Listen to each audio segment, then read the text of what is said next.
देखो जी, सबसे पहले तो कांग्रेस के सामने कोई चेहरा ही नहीं है जिसको वो आगे उतार सके। राहुल गांधी जैसे को उतारा तो वो तो फिर आलू का सोना बनाने का आपको पता ही है क्या है। उनके पास तो मशीन है, ठीक है। आलू को सोना बनाने की मशीन क्या? मतलब उनका एक बार आया था ना कि आलू डालेंगे एक मशीन में और सोना निकलेगा, कुछ ऐसा करके उन्होंने दिया था कहीं पे भाषण में बताया था। आपने देखा है वो वीडियो?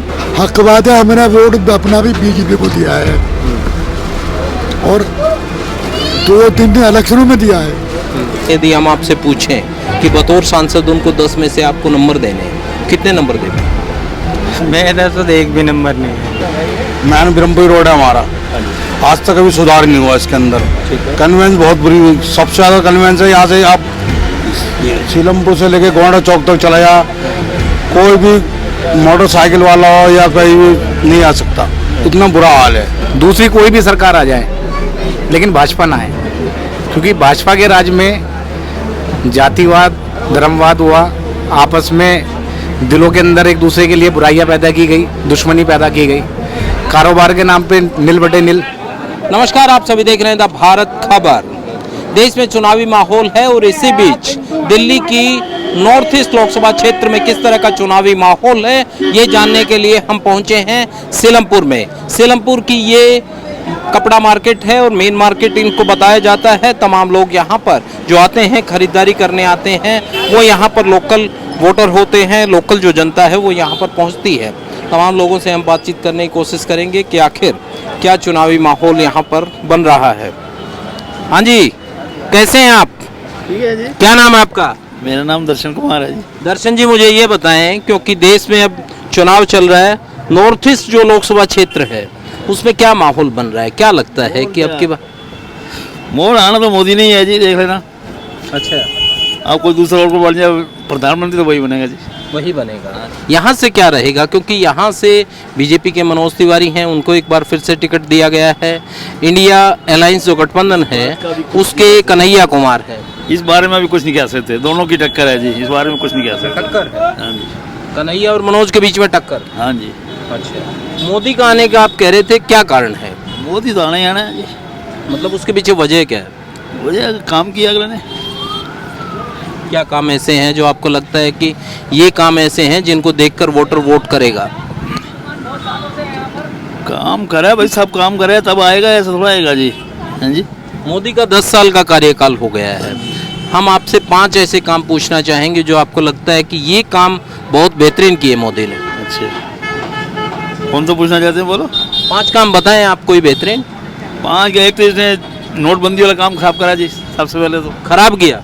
और क्या। अच्छा। और इधर जीएसटी लगा दी। जीएसटी लगा दी, वो भी खराब है। वो भी खराब है। अच्छा, तो अच्छा काम क्या किया? आप कह रहे हो वो बनेगा। खराब बता रहे हो आप? हाँ जी, आप पूछ रहे खराब बता रहे हो आप? अच्छा जो काम खराब किया, हटाई है, नोटबंदी करके काला धन खत्म किया है, ये बताओ ना।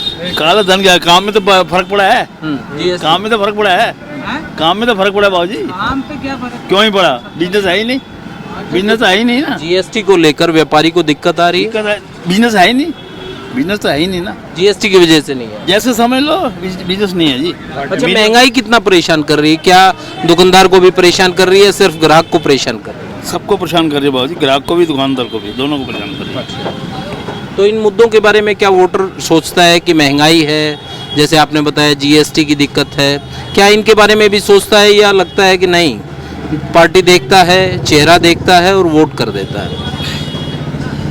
चेहरा देखेगा, चेहरे देख कर वोट करेगा जी वो तो। अच्छा, ठीक है, चलिए। द भारत खबर। आपका क्या नाम है जी? मेरा नाम सुरेंद्र शर्मा है। सुरेंद्र जी, मुझे ये बताएं कि अब लोकसभा चुनाव है, वोटर क्या सोच रहा है कि इस बार किस पार्टी को मौका दें और उसके पीछे क्या वजह है? देखो जी, सबसे पहले तो कांग्रेस के सामने कोई चेहरा ही नहीं है जिसको वो आगे उतार सके। राहुल गांधी जैसे को उतारा तो वो तो फिर आलू का सोना बनाने का आपको पता ही है क्या है। उनके पास तो मशीन है, ठीक है। आलू को सोना बनाने की मशीन क्या? मतलब उनका एक बार आया था ना कि आलू डालेंगे एक मशीन में और सोना निकलेगा, कुछ ऐसा करके उन्होंने दिया था कहीं पे भाषण में बताया था। आपने देखा है वो वीडियो? हाँ, मैंने देखा था एक बार। हाँ जी। तो आपके पास कैसे, मतलब फोन में वो वीडियो? वो मैंने शायद टीवी पे ही देखा था। अच्छा, हाँ जी। ठीक है। उस वीडियो की सच्चाई कुछ और थी, आप एक बार उसको स्टडी करना, जो आपको भी पता होना चाहिए बतौर वोटर, क्योंकि चीज़ें पब्लिक डोमेन में आती हैं तो पब्लिक का उसका सच पता लगे तो अच्छा रहता है। उसमें कुछ और वजह थी, ठीक है। चलो वो तो एक अलग बात है। आप मुझे अब नॉर्थ ईस्ट जो लोकसभा क्षेत्र है यहाँ पर मनोज तिवारी कैंडिडेट हैं बीजेपी के, और इंडिया अलायंस से कैंडिडेट है कन्हैया कुमार। क्या लगता है आपको कि टक्कर रहेगी, या फिर लगता है कि नहीं टक्कर नहीं रहेगी, ये कैंडिडेट मजबूत रहेगा? देखिए इस टाइम बीजेपी का सब जगह जोर है। अच्छा, हाँ, अब इनके समक्ष बीजेपी में कोई भी खड़ा हो, वो कैंडिडेट ज़्यादा उसके चांसेस है जीतने के। अच्छा, हाँ, वजह क्या है, मतलब इसके पीछे मजबूती की वजह क्या मानते हैं? वजह क्या, एक कई चीज़ें उन्होंने ऐसे की हैं, जैसे बीजेपी वालों ने, जैसे मोदी सरकार ने अपना एक ये दवाई केमिस्ट शॉप खोली है जिसमें काफ़ी परसेंटेज छूट मिलती है। अच्छा अच्छा अच्छा, ठीक है ना? जेनरिक जो दवाओं की दुकानें खोले, हाँ, वहाँ पे काफ़ी छूट मिलती है उन्हें। ठीक है, जो दवाई 100 रुपये की आती है वो 10 रुपये की, उससे 15 रुपये की, 20 रुपये की, बहुत राहत है। और ऐसा कोई नहीं है महंगाई का, अगर कोई कहे कि महंगाई बढ़ गई है तो महंगाई के साथ साथ लोगों की आमदनी भी बढ़ी है। अच्छा, ठीक, ऐसा कुछ नहीं है। जहाँ पे पहले 10,000 रुपये तनख्वाह मिलती थी, आज 20,000 रुपये तनख्वाह मिल रही है। आज आप हॉस्पिटलों में जाके देखो, वहाँ पे जो 5-5, 6-6 हज़ार रुपये में नौकरी करते थे, सफाई करते थे ना, आज 17-17, 18-18 जो हज़ार रुपये सैलरी ले रहे हैं। आप सर्विस करते हैं? हाँ, मैं सर्विस करता हूँ। सेंट्रल गवर्नमेंट हॉस्पिटल ही है ये, सफदरजंग हॉस्पिटल में। ठीक है, तो मैं ये जानना चाह रहा हूँ, क्योंकि कुछ युवाओं की ये भी शिकायत है कि रोजगार को लेकर जो कमिटमेंट की गई थी, नौकरियां देने की बात की गई, मगर नौकरियां नहीं दे पाए। रोजगार सबको मिल रहा है, ऐसा कुछ नहीं है रोजगार नहीं है। जो करना ही नहीं चाहता वो बैठा हुआ है। अब क्या बताएं, जिनको काम करने का मन ही नहीं है वो क्या करेगा? उसको जितने भी उसके सामने उसको ले आके पकड़ा दो ना, जब भी नहीं करेगा वो काम। ऐसा नहीं है रोजगार नहीं है, रोजगार बहुत है। दिल्ली के अंदर तो सबसे ज़्यादा रोजगार है। क्यों आ रहे हैं लोग भाग भाग के दूसरी जगहों से दिल्ली में? इसीलिए आ रहे हैं क्योंकि यहाँ पे रोजगार है, काम धंधे हैं, सब कुछ है। ऐसा कौन सा त्यौहार है जो नहीं बनता? होली, दिवाली, ईद, रक्षाबंधन, क्रिसमस, कौन सा त्यौहार है जो दिल्ली में नहीं बनता? कौन नहीं मनाता? सब मनाते हैं, सबके पास पैसे हैं। पैसा किसके पास नहीं है? सबके पास है। और कोई भूखा नहीं सोता, सब पेट भर के सोते हैं। तो आपको लगता है कि इन वजहों से बीजेपी की तरफ लोग जाएंगे, आपको लगता है, या फिर और ऐसे कोई काम है जो आपको लगता है? किया है, नेशनल हाईवे, बड़े बड़े हाईवे का काम किया है, जिनसे आज कई बहुत देर की जो यात्रा थी जल्दी हो जाती है क्लियर। जैसे अभी एक ये सहारनपुर एक्सप्रेसवे बन रहा है, ठीक है ना, यमुना एक्सप्रेसवे बने हैं, बहुत बड़े बड़े हाईवे बने हैं जिनसे लोगों की यात्राएं काफ़ी सही हो गई है। अभी हरिद्वार जाने के लिए मात्र 3 घंटे 4 घंटे लगते हैं। पहले बंदे को अगर ये यहीं से गाजियाबाद से होता हुआ जाता था तो 2-3 घंटे तो यहीं खराब होते थे। उन्होंने एक ऐसा रूट बनाया कि 1 घंटे में मेरठ पहुंच जाए। मतलब रोड की कनेक्टिविटी अच्छी हो गई है, काफ़ी काम हुआ है, ऐसा नहीं है। और क्या काम बताना चाहेंगे आप? जो काफ़ी काम हुआ है, अब करप्शन काफ़ी ख़त्म हो गया है। जैसे सेंट्रल हॉस्पिटलों में है, मैं वहाँ बता रहा हूँ, जैसे कि मैं वहाँ जॉब करता हूँ, डॉक्टर काफ़ी ध्यान देते हैं पेशेंटों पे, करप्शन ख़त्म हो गया है। लोग तो विपक्षी पार्टियों का भी ये आरोप है कि बीजेपी ने तो इलेक्ट्रोल बॉन्ड के जरिए भ्रष्टाचार कर लिया, घोटाला कर दिया। घोटाला किस प्रकार का घोटाला? इलेक्ट्रोल बॉन्ड के जरिए जो बड़े बड़े उद्योगपति थे उनसे पैसा लिया है। अच्छा, वो तो अब किसी ने जाके तो देखा नहीं ना, वो बड़े बड़े अरबपतियों को उनसे। इलेक्ट्रोल बॉन्ड का तो एसबीआई ने सुप्रीम कोर्ट में लिस्ट दी है कि इस कंपनी ने या इस उद्योगपति ने इतने रुपए के इलेक्ट्रोल बॉन्ड लिए और इसको दे दिए। अब देखिए, इतनी जानकारी हम गहराई में तो जाते नहीं, क्योंकि हमें भी इतना टाइम नहीं होता कि न्यूज़ ही देखते रहें पूरा दिन। हाँ, ये है कि जो हमारे सामने है वो बीजेपी ने काफ़ी अच्छे काम किए हैं। क्या स्वास्थ्य सेवाओं में बेहतर हुआ है? स्वास्थ्य सेवा में बहुत बेहतर हुआ है, बहुत मशीनें लगी है। बड़े बड़े एम्स हॉस्पिटल, सफदरजंग हॉस्पिटल, यहाँ जगप्रवेश, आज जाके देखे कोई हालत वहाँ की, तो बहुत सुधार है वहाँ पे। ठीक है, बिल्कुल। चले और लोगों से बात करते हैं, कुछ और लोग हैं उनसे बात करते हैं, मार्केट में चलते जाएंगे। क्या नाम है आपका? अरे आप तो शर्मा गए, इतनी वो नहीं पूछेंगे आप। चल, कैसे हैं भाई साहब आप? क्या नाम हो आपका? बादल गर्ग। मुझे ये बताएं गर्ग साहब, चुनाव चल रहा है अब, क्या लगता है अब की बार पब्लिक क्या सोच रही है, वोटर क्या सोच रहे हैं? एक तरफ मनोज तिवारी, एक तरफ कन्हैया कुमार, किसको मौका दे रहे हैं? ये मौका तो ज़्यादातर मनोज तिवारी का ही पल्ला मजबूत रहता है। अच्छा, क्या कारण है उसके पीछे, मतलब क्या वजह है? क्या कामकाज ऐसे हुए जिसकी वजह से, या फिर जिस पार्टी से वो आते हैं उसकी वजह से, या पीएम के चेहरे को देखकर? पीएम का चेहरा ही है मेन मोदी का चेहरा ही है। अच्छा, मोदी के चेहरे में जो भी नीचे उसकी लहर में तो वो जीत तो निकल जाएगा। जीता तो मतलब तीसरी बार भी मोदी के नाम पर जीता जा रहा है, काम पर नहीं? नहीं, काम पर भी हुए हैं, ऐसी बात नहीं, काम भी हुए हैं मोदी के राज में, नहीं हुए तो बता, हुए काम भी। नहीं, मेरा ये कहने का मतलब था कि मनोज तिवारी 2 बार के सांसद हैं, 10 साल में क्या मनोज तिवारी ने इतना काम भी नहीं किया कि वो अपने नाम पर वोट मांग ले? अब मैंने काम किया उस पर वोट दीजिए, अब भी मोदी का नाम लेना पड़ेगा उनको? ये तो खैर है, मोदी के नाम से ही जीतेगा मनोज तिवारी। मतलब नाम पर वोट मिलेगी, काम पर नहीं? काम भी नहीं मिलेंगे। कुछ लोगों की ये भी शिकायत है आपके यहाँ पर संसदीय क्षेत्र में कि मनोज तिवारी कम आते हैं और कामकाज भी कम कराए, ये दोनों शिकायतें हैं। मनोज तिवारी सिलमपुर ब्रह्मपुर इधर के क्षेत्र में नहीं आते। हाँ जी, फिर भी वोट करने की मजबूरी सिर्फ वही है, पीएम का चेहरा नरेंद्र मोदी। अच्छा, बस जी बस। दूसरी पार्टी में क्या ऐसा नेता, नीति, नियत नहीं देखते हैं? कांग्रेस के अंदर ऐसा कोई नेता है नहीं। अच्छा, और रही ये तुम्हारे केजरीवाल, ये भी सब अभी फिलहाल तो बेकार नहीं हुए पड़े हैं। अच्छा, ये चलिए। हाँ जी, आप कुछ कह रहे थे, आपका क्या नाम हुआ? मोहम्मद अजरुद्दीन। मोहम्मद अजरुद्दीन। मुझे ये बताएं अजरुद्दीन जी, क्या लगता है अब की बार, क्योंकि मनोज तिवारी भी बिहार से हैं, कन्हैया कुमार भी बिहार से आ गए हैं, ठीक है, अब क्षेत्र को देखते हुए कैंडिडेट इंडिया अलायंस ने दिया है, लगता है मुकाबला रहेगा या फिर लगता है नहीं एक तरफा ही है? मुकाबला रहेगा दोनों के बीच में। कन्हैया कुमार टक्कर दे पाएंगे? बिल्कुल दे पाएंगे। वो तो कह रहे हैं कि जिस तरीके से इन्होंने कहा कि चेहरा बड़ा है बड़ी पार्टी के सामने, वो कन्हैया कुमार क्या इतना वजूद रखते हैं? अच्छा नेता हैं कन्हैया कुमार, अच्छा नेता है, जनता के धरातल पे काम करने वाला नेता है वो। बदलाव होना चाहिए, समय समय पे बदलाव जरूरी होता है। हाँ जी, बिल्कुल ठीक है। हाँ जी। मनोज तिवारी का जो शासन है 10 साल का, उसको किस तरीके से आप देखते हैं? यदि हम आपसे पूछें कि बतौर सांसद उनको 10 में से आपको नंबर देने हैं, कितने नंबर दे? मेरा तो एक भी नंबर नहीं है। अच्छा, काम नहीं करवा पाए? काम कुछ भी काम नहीं करा है यहाँ पे, कहाँ है? न एक भी बार आया है सीलमपुर के अंदर, ना कोई काम गया ऐसा, मतलब मोदी के नाम पे वोट ले रहे हैं बस खाली, और कुछ नहीं, सिर्फ एक ही नाम पे। मोदी के नाम पर हाँ जी, सांसद बन जाते हैं बस। और फिर आते नहीं है। हाँ। मतलब निकल गया तो फिर मतलब निकल गया तो बस कुछ नहीं नहीं आते।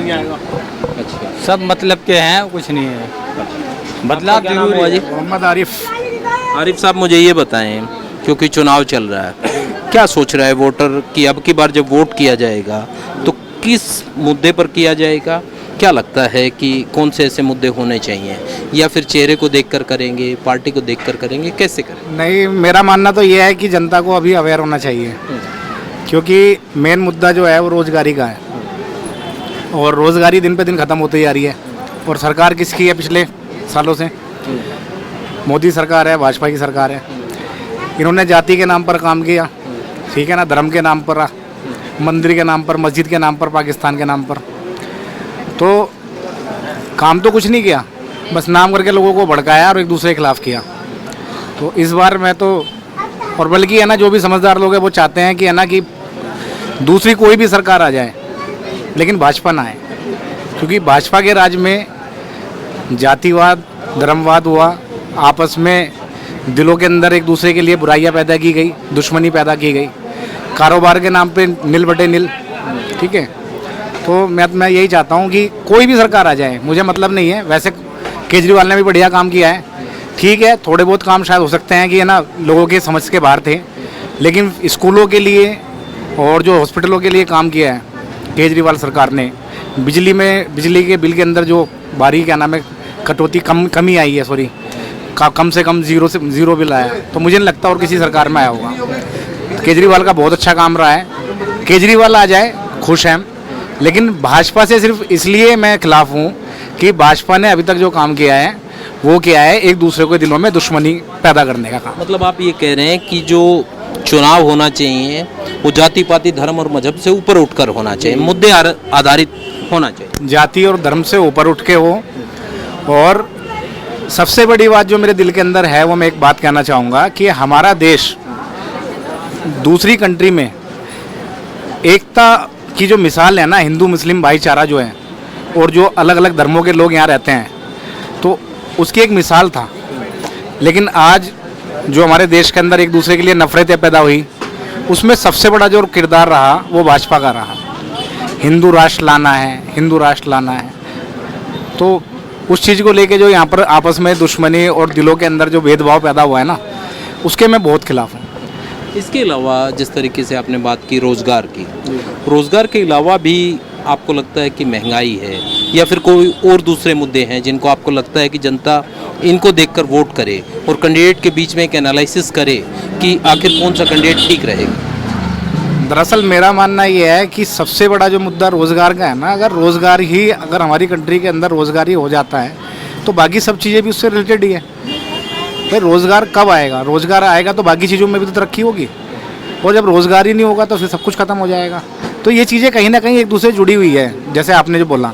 तो मेन मुद्दा रोज़गार को लेकर है, क्योंकि देश के अंदर इस टाइम पर देखा जाए तो बेरोज़गारी इतनी है, युवा इतना परेशान है, आज का युवा बहुत ज़्यादा परेशान।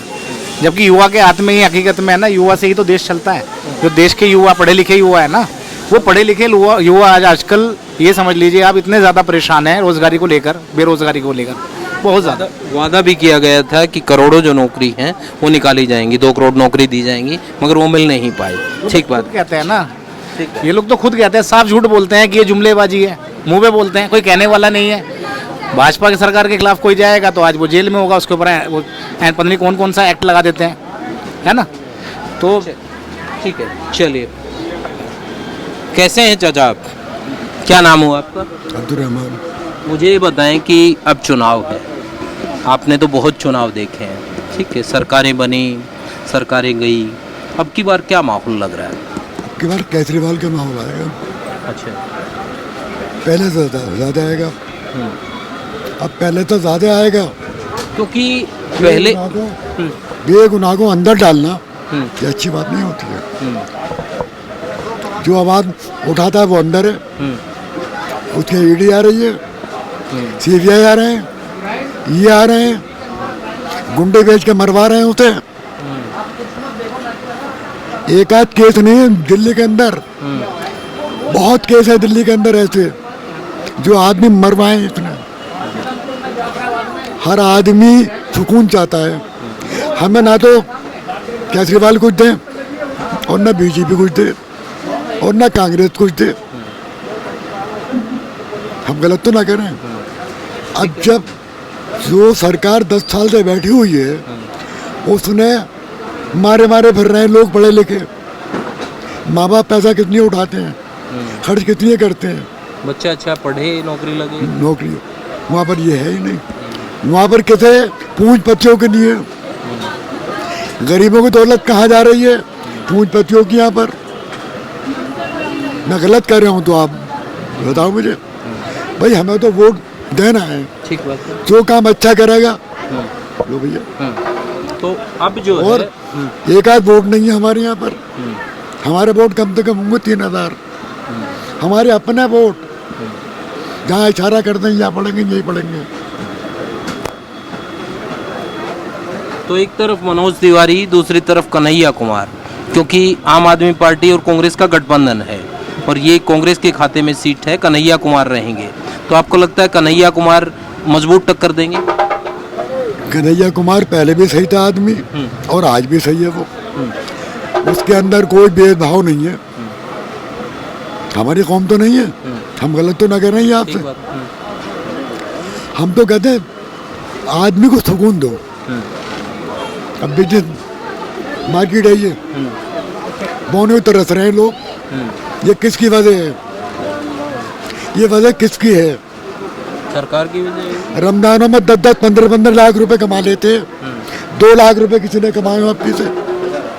मंदा रहा, ये काम को नहीं चलने देगा। काम को नहीं चाहिए। ये पूंजीपतियों को चलने देगा बस। मतलब गरीब और मिडिल क्लास जो है वो मारा जा रहा है, ऊपर वाला मारा जा रहा है। ये है। आप ये कह रहे हैं कि गरीब और मिडिल क्लास पर महंगाई की मार है, महंगाई की मार। वो दुकानदार भी परेशान है, ग्राहक भी परेशान है। मार है, हर चीज की मार है। कांग्रेस को क्यों नहीं किया किसी ने कभी? जीएसटी का कितना असर रहा? जीएसटी की वजह से भी कुछ व्यापार में मंदा है? जीएसटी की वजह से कोई ना, जीएसटी अगर हुआ लगेगा कि यहाँ पर इतना महंगा बिकेगा माल, जरूर। जीएसटी से हम लोगों पे कोई फर्क नहीं है। मैं गलत तो ना कह रहा हूँ आपसे। जो चीज़ हमारी 800 रुपये की जा रही है एक बात, और उस पर अगर 20 रुपये लग गए, 820 की चली जाएगी वो। ये बात नहीं लेने वाले ना लो भैया, मत लो, ठीक है।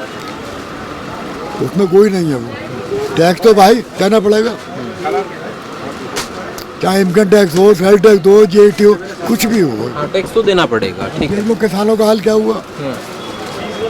जो वायदे करे पूरे कर दिए उनके, क्या वो बॉर्डर पर बैठे हैं वहाँ पे। कैसा भरोसा करे इनका? हक बात है, हमने वोट अपना भी बीजेपी को दिया है, और 2-3 दिन इलेक्शनों में दिया है। हाँ जी, क्या नाम हुआ आपका? मेरा नाम दीपक कुमार। मुझे ये बताएं कि अब चुनाव है, वोटर क्या सोच रहा है कि इस बार किसको मौका दिया जाए? एक तरफ बीजेपी है, एक तरफ इंडिया अलायंस है, किसको मौका दिया जाए? एक तरफ मनोज तिवारी, एक तरफ कन्हैया कुमार। देखो ये मनोज तिवारी तो पहले भी सांसद रहे, 10 साल से तो वही सांसद ही है। उनका कार्य क्षेत्र अच्छा ही है, कार्य में तो उनकी कोई कमी नहीं है। रही बात कन्हैया कुमार की, अब कन्हैया कुमार के लिए तो उनके भाषण नहीं बतेरे रहे, भारत तेरे टुकड़े होंगे हजार, बड़े उनके गलत वो स्टेटमेंट रहे इंडिया के लिए, तो उसको क्या आदमी करेगा उसको? मगर वो तो आरोप है, कहीं वो सिद्ध नहीं हुआ है किसी भी तरीके से। वो सिर्फ आरोप महज उन पर लगा कि वहाँ पर एक इस तरह का वहाँ पर जो नारे हैं वो लगाए गए, मगर वो कन्हैया नहीं लगाए, वो प्रूव नहीं हो पाए। देखो प्रूफ नहीं, लेकिन जो साथ में खड़ा है आपको मीडिया ही दिखाता है, हमने तो अब देखा ही नहीं, आपका मीडिया ही दिखाता है ना। उनके साथ में जो खड़े थे उनमें से एक महिला जो है, महिला नेता भी हैं, वो छात्र नेता हुआ करती थी, वो आजकल बीजेपी में है, उनको क्या कहेंगे आप? देखो मीडिया से ही जानकारी मिलती है और सब कुछ मीडिया में बताया जाता है, हमें तो इतनी जानकारी है ही नहीं। मैं बता रहा हूँ ना आपको कि वो वहाँ पर जो महिला थी, वो महिला आजकल बीजेपी में है, तो फिर उनको लेकर क्या कहेंगी? वो भी उनके साथ खड़ी थी। बात तो ये हो रही है ना इस टाइम मनोज तिवारी की और कन्हैया लाल की हो रही है ना इस टाइम की बात। तो हमने तो मनोज तिवारी ने काम किया है तो उसको ही करेंगे हम तो। कुछ लोगों की ये शिकायत है कि मनोज तिवारी अपने इलाके में कम आते हैं, अपने जो संसदीय क्षेत्र वहाँ पर कम आए, काम भी कम किए हैं। क्या ऐसा है या लगता है कि नहीं आते हैं और काम भी हुआ? तो कोई आते हैं, लेकिन अगर उनको बुलाया जाए तो जरूर आता है, ऐसा कुछ नहीं है। आने पर बुलाया जाएगा तो आएंगे, वो बात ही नहीं है। कामकाज कैसा करा पाए? और ठीक है, काम हुआ है कुछ? हाँ काम बतेरा किया। ठीक, चलिए कुछ और जो लोग हैं उनसे बात करते हैं। कैसे हैं भैया आप? हम आपसे बात करने आए, आप आगे चले गए। सो हाँ, आप आएंगे इधर, एक बार बात करें आपसे। क्या नाम है आपका? वरुण जी। वरुण जी, मैं इलेक्शन को लेकर बात करना चाह रहा था कि अब चुनाव है, क्या लगता है कि नॉर्थ ईस्ट का जो वोटर है वो क्या सोच रहा है, इस बार किसको मौका दिया जाए? एक तरफ बीजेपी है, एक तरफ इंडिया अलायंस है। तो बीजेपी को ही देगा सर वो तो। अच्छा, क्या कारण है मतलब झुकाव का? चुनाव कैसा, देखो उसके अलावा कोई इंडिया गठबंधन में कोई ऐसा आदमी है नहीं ना कि जो दमदार आदमी विपक्ष में नेता है नहीं जो संभाल सकेगा। मोदी जी हमारे हैं जो सब होल्ड कर रखा है, सब बढ़िया करके, ये कारण है सर बस। यहाँ पर यदि बात करें तो मनोज तिवारी और कन्हैया कुमार हैं, तो उनके बीच में क्या लगता है आपको, मुकाबला कड़ा रहेगा? हाँ फाइट कड़ी रहेगी, पर फिर भी सीट निकाल लेगा मनोज तिवारी सर। मनोज तिवारी निकाल लेगा। तो मनोज तिवारी ने कोई कामकाज ऐसे किए हैं कि जिनके दम पर लगता है कि सीट निकल जाएगी, या मोदी के नाम पर निकलेगी? मोदी के नाम पर भी निकलेगा, उसने काम भी करा सर। देखो जब भी दोबारा उसको टिकट मिले नहीं, बाकी सारे सांसद की टिकट काटी है सर। देखो दिल्ली से, देखो ना, काम किया है जब भी उसकी टिकट रुकी है सर, बाकी और किसी की भी रुक सकती थी सर। कैसे हैं अंकल जी आप? कैसे आए? बात करें तो इनसे कैसे आए वहाँ? नहीं इनसे बात नहीं, आपसे बात करेंगे हम इनसे आगे। अच्छा, चलिए इनसे कर लेते हैं। क्या नाम हुआ आपका? जी सोनू गर्ग। सोनू गर्ग। मुझे ये बताएं सोनू जी, क्योंकि चुनाव चल रहा है, क्या लगता है कि अब एक तरफ बीजेपी, एक तरफ इंडिया अलायंस, आपके यहाँ पर मनोज तिवारी और कन्हैया कुमार दोनों उम्मीदवार हैं, क्या लगता है जनता किस तरफ देख रही है? बीजेपी आएगी। क्या कारण है? बहानी बीजेपी है, कन्हैया का कोई महत्व है? उल्टे से बयान दे रहे हो तुम, ये देते हो, ऐसे इंसान को फायदा नहीं, उनका कोई वजूद नहीं है। कोई वजूद आप ही बताओ ना। वजूद तो इनका मनोज तिवारी का भी है जी, बीजेपी का वजूद है। इंडियन अलायंस का क्या वजूद है? कोई वजूद नहीं है, आज या कल नहीं है। इनका आपस में खुद में फूट रहती है तो आदमी क्या करेगा? तो बीजेपी सिर्फ एक लौती पार्टी है, तो इसलिए बीजेपी ही है। हाँ जी बताएं सर। नहीं आप उधर से आए हैं, मेरे को उम्मीद है कि नहीं वो तो अच्छी बात है ना, मैं इसीलिए कह रहा हूँ। मुझे ये बताएं कि अब चुनाव में जिस तरीके से इन्होंने बताया कि साहब बीजेपी का रुझान लग रहा है, आपको क्या लगता है? बिल्कुल ठीक कहा है जी इन्होंने, अब की बार 400 पार जेनवन है, क्योंकि जिस हिसाब से मोदी सरकार ने, बीजेपी ने जो काम किए हुए हैं उस हिसाब से आगे बेड़ा पार है। अब केजरीवाल जी ने देखो जैसे क्या क्या घोटाले हुए हैं, तो उस हिसाब से कहाँ आएगा कोई। क्योंकि यहाँ पर आपके सांसद 10 साल से मनोज तिवारी हैं, क्या मनोज तिवारी 10 साल में इतना काम करा पाए कि पब्लिक डायरेक्ट वोटर उनको देखकर वोट करे, उनके कामों को देखकर वोट करे, या आज भी लगता है कि मोदी जी के नाम पर वोट मिलेंगे या नरेंद्र मोदी के नाम? नरेंद्र मोदी के नाम से, और वर्कर सारे काम बहुत करते हैं और गाइडेंस सारी नरेंद्र मोदी की रहती है। नहीं, मैं ये जानना चाह रहा था ना कि एक बार लहर में ये होता है कि मोदी के नाम पर उनको कामयाबी मिल गई, बाद में कैंडिडेट खुद काम करता है, सांसद बतौर सांसद उन वोटर ये देखता है कि इसने सांसद के तौर पर कितना काम किया, तो क्या कामकाज हुआ? हाँ बिल्कुल, बहुत हुआ, काम अच्छा काम हुआ इसी बात में। हाँ ठीक है। हाँ जी, कुछ हुआ है कामकाज? सहमत है इनसे? जी सहमत है। अच्छा सुन के तो नहीं कह रहे हैं? नहीं सुन के नहीं, हम वहीं पे रहते हैं। अच्छा तो मुझे ये बताएं, मनोज तिवारी 10 साल से सांसद है आपके इलाके में, 5 काम ऐसे बताएं मुझे जो आपको लगता हो कि ये बहुत बेहतरीन हुए हैं, इनको देखकर वोटर को वोट करना चाहिए। देखो वो आपकी बात तो सही है, मेन चीज़ तो सड़कों की, मैन ब्रह्मपुरी रोड है हमारा, आज तक अभी सुधार नहीं हुआ इसके अंदर। कन्वेंस बहुत बुरी हुई, सबसे ज़्यादा कन्वेंस है यहाँ से आप सीलमपुर से लेके गोंडा चौक तक चला जा, कोई भी मोटरसाइकिल वाला हो या कोई भी नहीं आ सकता, इतना बुरा हाल है। सबसे बड़ा बात कि लाइट वाइट में सुधार तो खैर हो रहा है, लाइट भी पूरी वहाँ से वहाँ तक अच्छी चल रही है। तो ये तो काम थोड़ी, आप तो मुद्दे गिना रहे हैं, अब क्या कमी है? मैं ये पूछ रहा हूँ कि बतौर सांसद मनोज तिवारी ने 10 साल में कोई 5 बेहतरीन काम किए जिनको आप ये कहें कि ये मनोज तिवारी ने किया, इस पर वोटर को वोट करना चाहिए? देखो वोटर को वोट तो देखो ये आजकल तो लहर के हिसाब से चलता सब कुछ। अच्छा हाँ, जो लहर चलती है तो आदमी उसमें बहता ही है। काम पर नहीं, नाम पर वोट डाल रहा है। नाम पर वोट डाल रहा है। नाम पर वोट डाल रहा है, ठीक है। मैं ये जानना चाह रहा था क्योंकि 10 साल में सांसद को इतना तो कर लेना चाहिए कि उसके काम पर वोट मिल वो जाए। आपकी बात सही है, तो काम ये भी देख काम ही है, सुधार भी देख काम ही है, नहीं है काम? नहीं काम है, आप कह रहे हो कि सुधार हुआ नहीं है, सुधार होना चाहिए। होना चाहिए। ब्रह्मपुरी रोड का इतना सुधार, क्यों आना वहीं से हमारा, तो हम तो वही कहेंगे जो हमारे भी सुधार में नहीं हुआ। बिल्कुल मुद्दा है, मतलब मुद्दा है। अब की बार आप चाहते हैं कोई बने तो वो करे, वो पहले ब्रह्मपुरी रोड सुधार करे, सबसे बड़ी बात ये बात मैं मुद्दा यही है। ठीक, बिल्कुल ठीक है। चलिए।